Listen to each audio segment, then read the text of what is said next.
ወንድማችን አረቄ ወይ በግሽው ቤት የምትኖር ሽታ ይቀደስ ስካርህ አይምጣ ፍቃድ በዚህ መለካ እንደሆነ እንዲሁም በአንቆርቆራ ይሁን የዕለት መጠያችንን ዛሬ አታሳጣን የትናንትኑም ዱቤ ይቅር በለን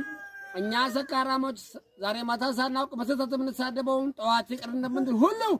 አቤቱ ወደ ስራ ሐሳቤት አታስገባን ከምሪንዳ አዝለን እንጂ ስካሪያን ተናትና ደስታም ጭፈራ ለዘላለሙ በግሹ አረቄ ስር ማንቆቆራ ስር አስተኛን አቡነ ሰማያት ተራብና አብላ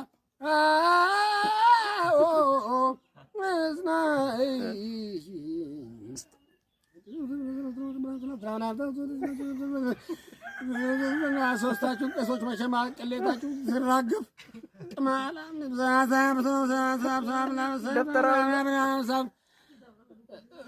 ሰማት ተሰማን ቀጣችሁ ሶስት ጊዜ ተቀጠቀ